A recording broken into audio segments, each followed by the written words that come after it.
I think President Biden stole the soul of America with that speech.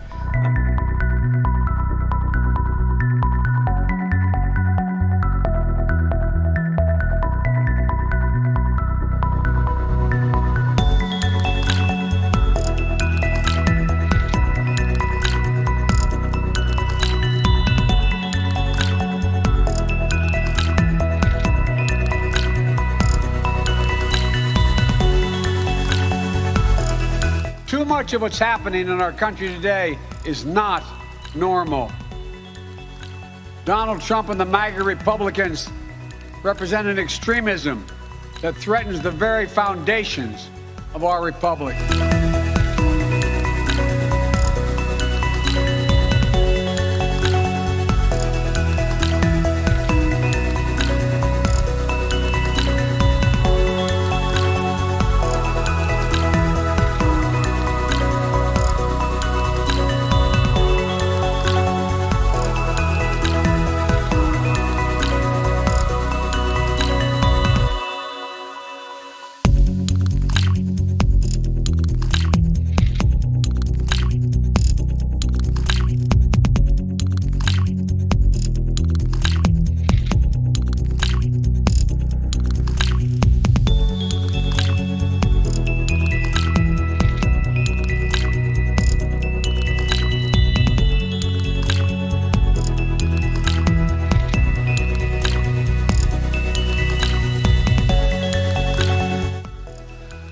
Yes, again, at the birthplace of America, Independence Hall, Joe Biden tried to bring the nation together by accusing millions of his fellow countrymen of being violent traitors.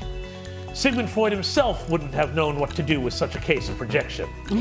Far from being the party of peace, love, and mung beans, though, let's remember, the left has a long history of weaponizing violence against its enemies in America.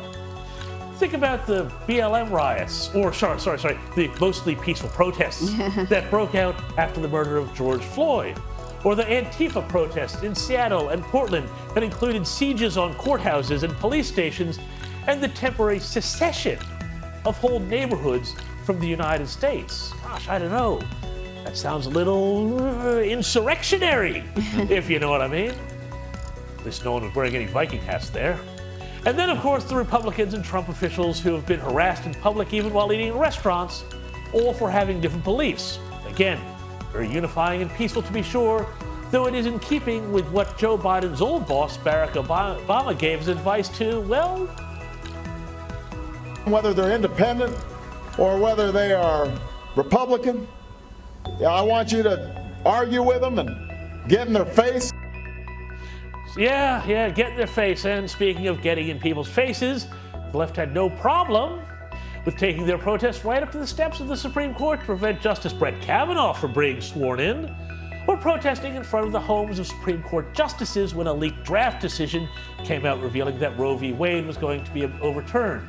Despite these protests very possibly being in violation of federal law designed to prevent officials from being intimidated by a mob, and of course it also led to an assassination attempt on Brett Kavanaugh. But forget all that, because Joe Biden tells us that it is the left that is on the side of the angels. So what does it matter what the law says, right? And of course, again, if someone tries to kill a Supreme Court justice, well, them's the breaks, right? So I'm sorry, Mr. Biden, spare me the lecture that somehow it is the right that is tearing America apart or encouraging violence.